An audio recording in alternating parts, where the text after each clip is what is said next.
Hey guys, so today I'm with my mom, Chris, and I'm excited because she's going to talk a lot of things about nursing. So, want to introduce yourself? Yeah, my name is Chris, Nurse Chris, and I work at a rehab center in Salt Lake County. And I've been a nurse for about 23 years, so I've seen a lot of stuff, heard a lot of stuff, been there during a lot of stuff. Yep. Yep. Are we going to cut to the video?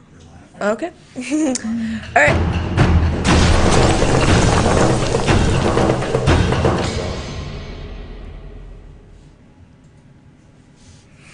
Alright, so I think first things first is my mom has recently lost a ton of weight. Maybe we can pull up that picture. But this is her just a year ago. She lost 93 pounds, which is amazing. So yay. Thank you. So that's her now, obviously. So do you want to talk a little bit about that? I lost it because my doctor told me to. I had a bad knee. I was having pain in my knee, and my doctor was doing everything, giving me medicine, and he said, you know, it would really help a lot if you would lose weight. And I said, okay, and I went and got a diet coach, and I worked on it because I didn't want a quick fix. I knew I needed to learn how to eat properly and to get into that habit again. So I went to a diet coach, and I ended up losing 93 pounds. And the next time I saw my doctor, he was very shocked that I actually listened to him. And that was kind of a big deal. People should listen to their doctors always. Yeah, so why do you think people don't listen to their doctors? I think sometimes they're lazy. I know that's hard to say, but it's true. And then I think sometimes they think, oh, yeah, he doesn't know what he's talking about. Okay, he does. You've paid a lot of money to go see him. Whether you paid it or your insurance company paid it, somebody has paid for you to go see that doctor and give you advice. And really, you should follow that advice, because if you don't, in 5-10 years, you're going to be wishing you did. Yeah. Yeah. So why should people listen to their doctors? Well, especially like a diabetic. Can we go into that now? Okay. So you have diabetes, and your doctor gives you a diet. They always give you a diet. Always, always, always. And you need to follow that diet. Pretty much if you're a diabetic and you're a type 2 diabetic, pretty much your world should revolve around meat and vegetables. You know, you got to realize that the carbohydrates, any kind of sugar, bread, potato, is all bad for you. It's not good to have. And so many of my patients will say, well, yeah, I just have it and then I just take insulin. Okay, do you realize that insulin will be a hit to your kidneys? It'll be a hit to your circulation every single time. Hey, Nate. Her last name's Hall. Oh. A-L-L. Yep. So, you know, if you don't want to live 20 years later and lose your legs or be on dialysis because your kidneys have failed, listen to your doctor and follow the diet they give you. Yeah. That's Pretty good. much. So how long have you been a nurse? I've been a nurse for 23 years, and I got my nursing degree here in Salt Lake City, Utah, and I was one of the last classes that year that actually got a nursing cap. And what is a nursing cap? Like, what does it signify? And now, instead of a nursing cap, you just get a pin. But here's a significant thing about the cap. Back in, it was probably during Florence Nightingale's day, and I think it was like the 1400s back in England. She witnessed, I mean, it was during the war, England was having a big war, and most of the soldiers were dying, but not from their wounds, from infections that they got after, because they weren't in clean conditions. And so Florence Nightingale recognized that and decided to do something about it. Wow. So here's the funny part. She went and got ladies of the night to come in and help her. And one of the first things she did is pull back their hair and put a hat on them. Yeah, wow. To keep hair from going into wounds and things. And so one of the big things with nursing all through the years has been a capping ceremony, which is significant for being a nurse and a capping ceremony. Well, they stopped it because a lot of now a lot of the male people are going into nursing, and they didn't want a hat. Mel's always ruining everything. I know, I know. So now they pin everybody, but I'm kind of proud that I was the last one to get a cap. Yeah, it's kind of a blast from the past that Yeah. she still has this like really cool historic I know, huh, hat. right? I mean, I never wear it, but it was kind of fun. You can wear it the whole episode, Mom. I know I could, huh? Nurse Probably Chris can't. right here running in. I actually, when I first Nurse started my Jackie. nursing career, when I did my resume and everything, I had a picture of me with my stethoscope around my neck and my hat on and stuff, and I put that on my resume. And everybody thought it was really cute. Yeah, and so because they probably weren't used to the hats anymore, huh? No. Yeah. Wow.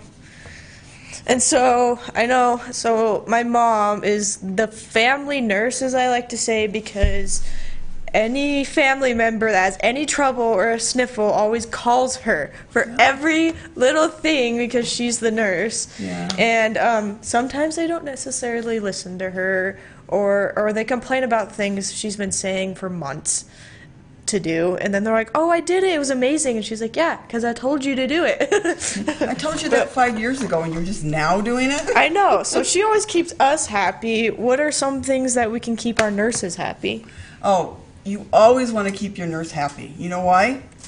Because the doctor gives the order, but we choose the size of the needle and we choose the size of the catheter. So if your nurse is not happy, she has things she could do. And you never want to say no to the medicine that she's giving you, because you have lots of orifices that we can put that medicine in. And we do. If I have to get an antibiotic in you and the doctor says I must do it and you're not going to swallow it, it's going to go another place. Well, I see where we get Katie's tenacity from. Yeah. Yeah, I've told a few patients there, and you'd be surprised how fast they take the medicine. Yeah. But you know, it's for your own good. And I have a lot of patients that come in, and at first they're just kind of angry to be there. They want to go home. They don't want to be at a rehab center, and they just give you a bad time. And by the time a month, 2 weeks is over with, they're just thanking me like crazy for everything I did. I'm so sorry that I was so mean at first, and I did not realize that. You know, they'll say, I didn't realize what you did or what you needed to do, and I was, you know, I didn't listen to you, and I'm sorry, but it's all good at the end. Is there a story, Nurse Chris, that you don't mind sharing where you had to kind of persuade them to use that extra needle, or because of what they didn't do by doctor's orders, where you had to lay the hammer down? Oh, yeah. We always, when they come in, especially our diabetics, people with heart disease, you know, anybody on a special diet, I'll go in and I'll say, you know, we're going to put you on this diet, and I'm sure and a lot of them will say, my doctor never told me about a diet, and I'll just say, baloney. When he diagnosed you with this, I'm sure he gave you a pamphlet all about that diet. Oh, yeah, that pamphlet. I don't even know where that is. So obviously you didn't read it, you know, and then we go through the teaching again. A lot of nursing is teaching while they're in there. We teach them how to keep their diet right, how to give them their insulin shots, how to eat properly, you know, how to swallow right. You wouldn't believe how many people that won't even swallow correctly. Like a lot of people, when they take the pills, they go off like this with their neck when they're taking the pills. Okay, that's not a good idea. When you swallow pills, put your chin down. Okay. Oh. That's how you swallow pills. Tip with Nurse Chris, Yeah. right? Now, Katie, was there ever a time where you had to learn your lesson where you didn't obey her at first, but then... For years, I could not, for the life of me, swallow pills. I don't know why, but she ought like, how old was I? I could not swallow pills I used for to the have to life of me. crush them for her. Yeah, she like crushed them for me, or we had to get the chewables, and like she always told me to put my neck down, but I still could never do it. And one day she was like, "You just have to do it, or you're gonna be in pain." So but I figured it out. That's awesome. I got tough. It's like I'm not gonna chop this up anymore. You're gonna learn to swallow, or you're just gonna be in pain. Yeah, I don't. And she did. Yeah, I eventually did. I don't know why. It took a long time for me to learn how to do that. Yeah, I have Got a small mouth. Yeah, I have a lot of people that tell me, "Oh, I got to take one pill at a time," or "I can't, you know, swallow pills." It's like, okay, this pill is smaller than a bite of food that you normally swallow, and they look at me like, oh yeah. You know, I think they just get nervous about swallowing it for some reason, but if you just think of it as like you're swallowing a bite of food, you know, you chew it up, you go to swallow, it's smaller than that pill you're swallowing. Nice. And if it's okay to ask, I know I don't have a mic, can you hear me okay, Nate? Yeah. Is there a time where, just reverse, where you first saw the inkling or a glimpse of the tenacity that Katie has, where you're like, oh my gosh, this girl's, she's going to do something, this is phenomenal? Actually, I saw that when she was 3 years old. Can you share the story? Yeah, you want me to share the story? So she had a friend that lived in our neighborhood. There was a little girl down the street, and her name was Lily. And Loved Lily. Lily, yeah, she loved Lily. And Lily had spina bifida. And she had braces on her legs, and she couldn't walk well, and she was a little different looking. And Katie just loved this girl. She went over to play date. She carried things for her. I mean, it was Lily, Lily, Lily, everything. I mean, Katie loved this girl. And one day I was talking to somebody about Lily, and I was describing that she had spinal bifida and everything, and Katie came up to me and she says, Mom, don't you talk about my friend that way. And I said, what do you mean? There's nothing wrong with Lily. It's just how God made her. Okay, so I don't there, remember it. there was Katie. I mean, she doesn't see anybody as different. Love it. You know, Katie's always been that way. That's why she fights for human rights, because in her mind, everybody should be equal, whether you're transgender or black or Mexican. It doesn't matter to Katie. She sees you as an equal. Oh, She Yeah. always has. Since Yeah. 3 years old, I knew she was special that way. Yeah, basically. For those of you who don't know, we went to Saturday, we did a photo shoot with the No Hate campaign, which is basically, I've actually got my shirt on. So the No Hate campaign is a nonprofit organization that donates to organizations for LGBT rights, black rights, and all types of things like that. And so if you've seen all the celebrities, they got duct tape on their mouth and then the No Hate on their thing. So that's what we did Saturday, and it was just a really amazing experience, and I'm glad we got some hugs out of it, because there was LGBT people running the center, of course. So yeah, it was amazing, and I can't wait to see the pictures. Me and her did them together. Yeah, So we did. I'm so proud of her and what she did. When remember Christmas mornings I worked at a nursing home situation at the time, and Katie was young. She was what, 6, 7 years old. I don't And remember. Christmas morning, I'd always have to work Christmas morning. Oh yeah, that's true.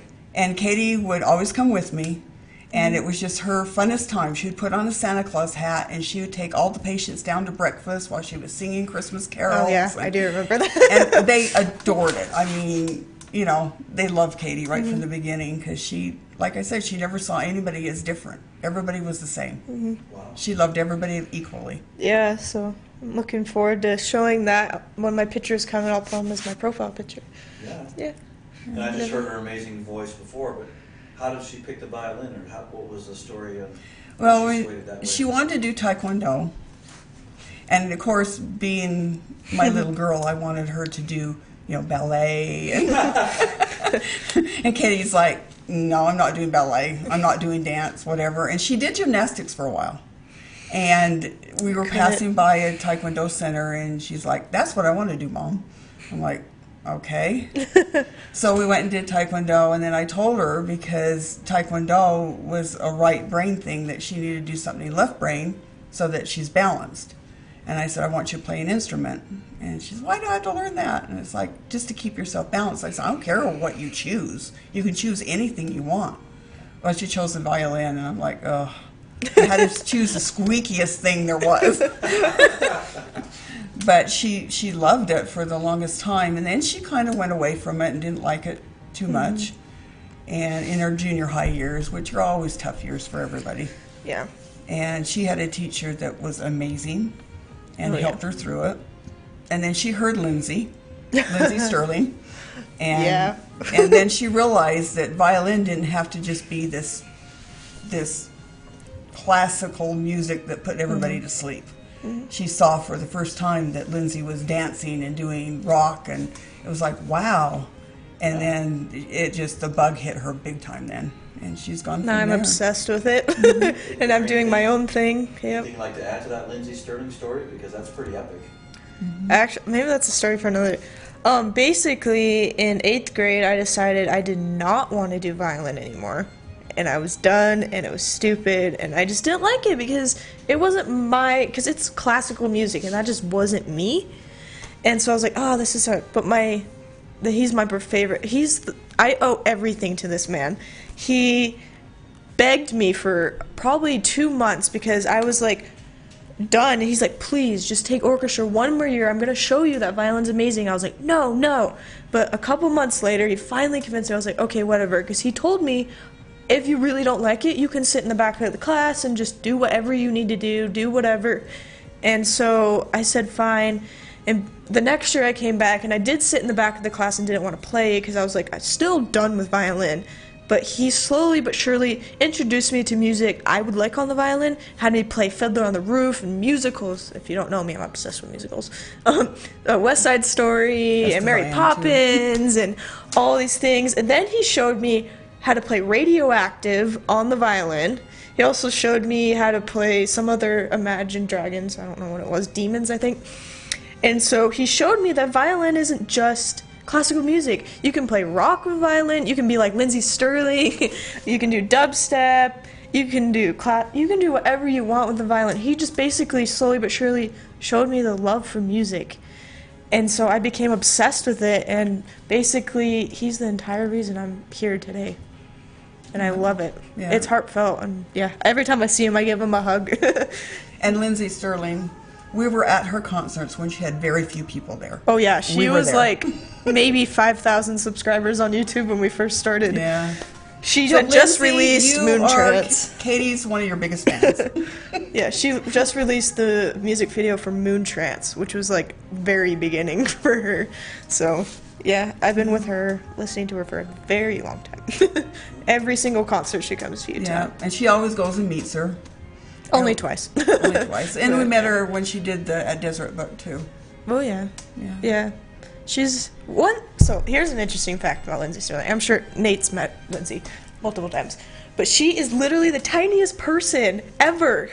Like, I ran up because you hug her, right, when you go to the meet and greets.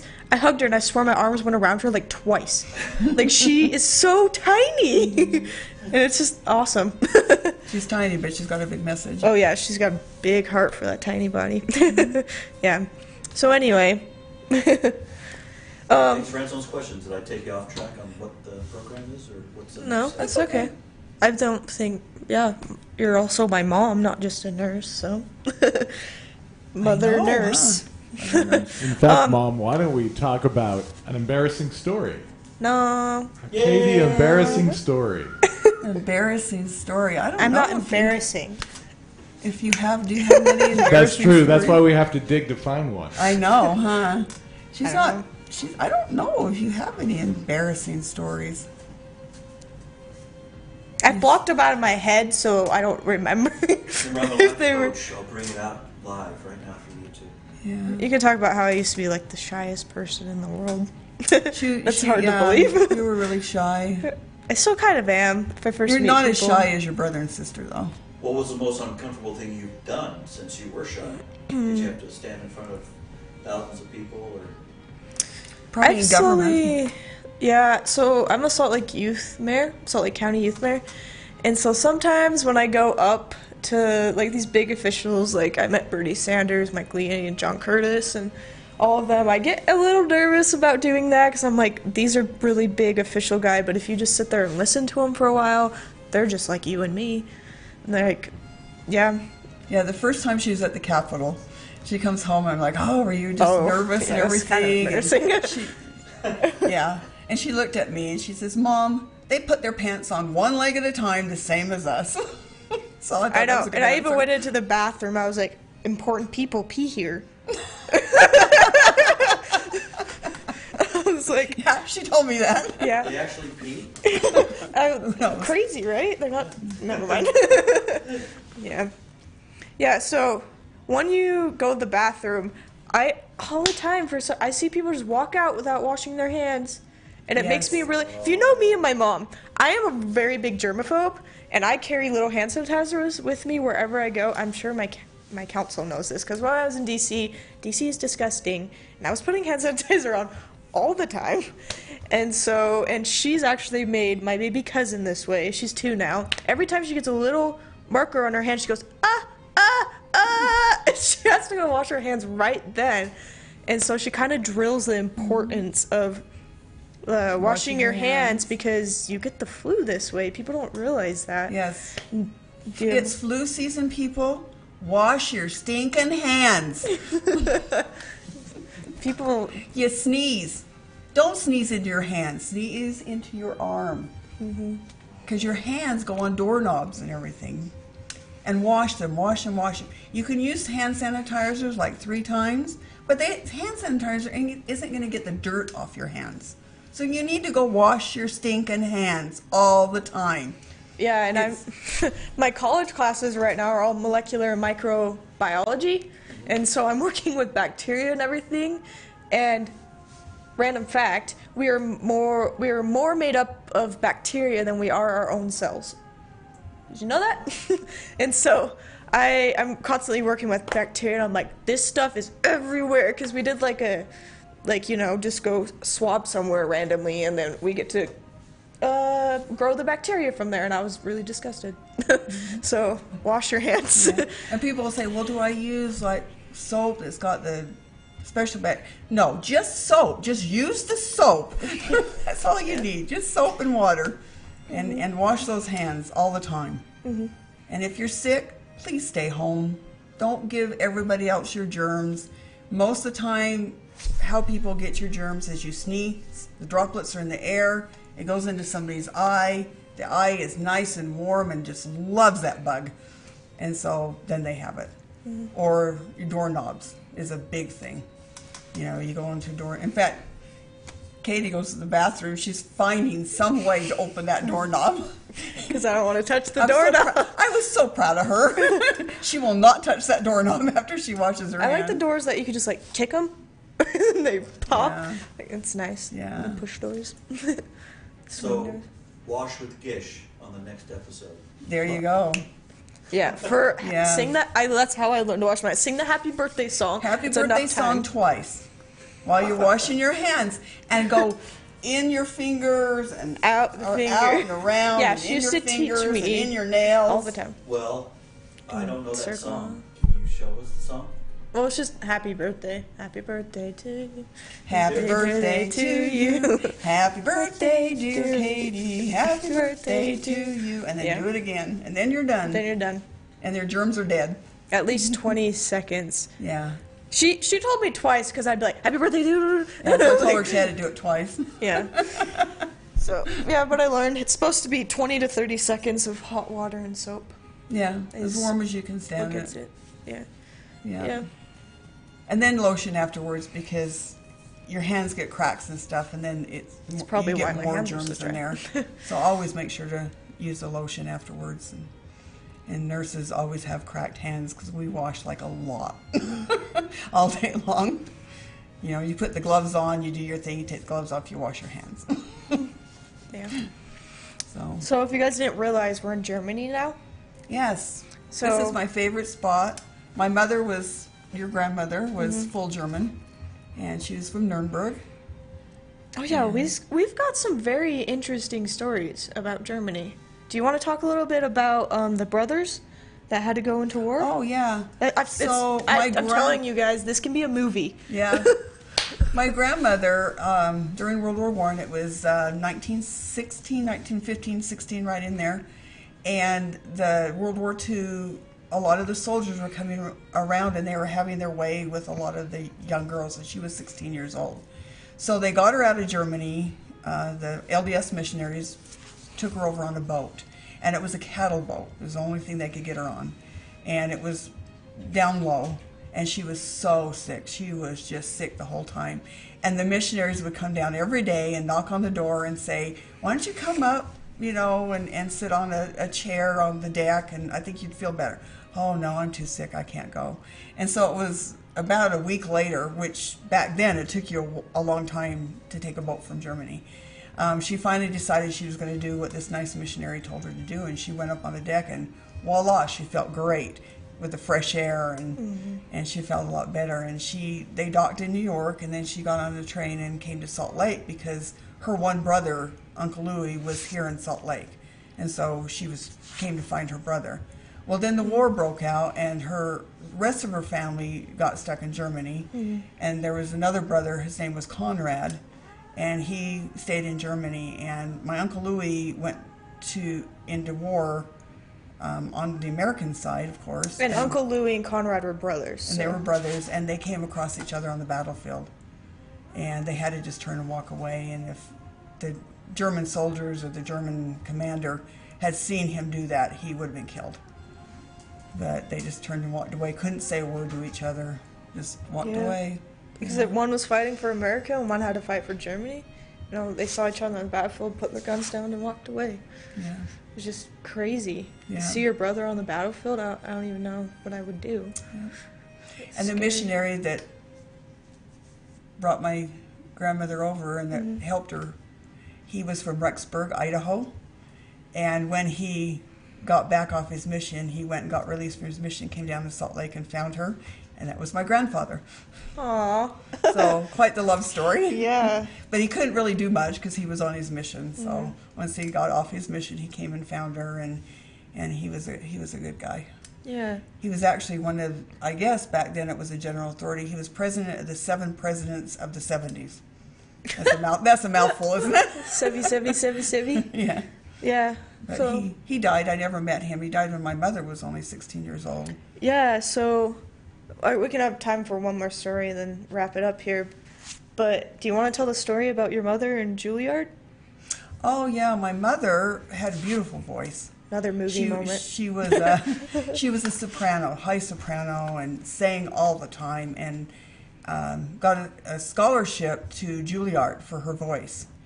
And her parents didn't know if they were going to let her go, because back then, we're talking, what, 1940s, early 1940s, late 1939, somewhere along there. A young girl by herself going from Utah to New York, you had to find a family to live with. You couldn't just go on your own. And so her parents didn't know if they were going to do that, if what they were going to do, and they just kind of strung her along. And then a few days before Christmas, maybe 5 days before Christmas, her father was killed in the street in a car accident. And during the funeral and everything, in his pocket, they found tickets to an opera that she'd always wanted to see, that he was going to take her to, and they were going to let her go to Juilliard. But On his way to tell her he got hit. he got killed. So she never went to Juilliard, and she never went to the opera, but she had a gorgeous voice. Yeah, it's just an amazing story. It was really sad. It's just on his way to go tell his daughter that she can go to Juilliard or take her to this opera that she's always wanted to go to her whole entire life. It's just really sad that he didn't quite make it. Like 20 minutes later, he would have been there. Yeah. It's kind of sad. But she sang a lot at the University of Utah, and choirs all Utes. through the church. And, yeah. We got 3 generations of Utes here. So Yeah. I'm going to the U this fall. She went to the U. My grandmother went to the U. So we're total U, right? Yeah. Okay. So is there anything you'd like to say to wrap up? Is something you would tell your patients or everybody? Yes, please listen to your doctors and be really patient with your nurses. Because like with me, I have 20 patients. And if somebody calls me, it's kind of like a triage thing. If somebody's bleeding and you just want a pain pill, probably the guy that's bleeding is going to see me first. And if you want a pain pill and somebody just wants me to look at their ingrown toenail, okay, you're going to get your pain pill first. So, but please be patient and realize that your nurse is doing the best she can. And most of the time, we're emptying your catheter while crossing our legs because we have to go too. So, just be really patient and kind, and just be kind to your nurse. She's there to help you, and listen to her. Yeah. Thank you for coming on today. you're I love my welcome. mom. So, looking forward to next week. I'm going to have a new music video or live stream for you. I actually did it for my mom for It Mother's is so Day. good. It made me cry. It was so good. Yeah, I love it. It's probably the best thing so far I've done. So And I you'll can't wait get to to show hear you. her voice in it. Yeah. I didn't realize Surprise. that maybe she has my mom's talent. She Yeah. has a beautiful voice. Dabbing a little tiny bit into singing, see where that goes. So look forward to I that. have my dad's voice. I can't carry a tune in a bucket. You can now because you hear my notes all the time, Yeah, right? that's true. Maybe it's better. So look forward to that next week, and always remember to hope. Help others progress every day. Thank you.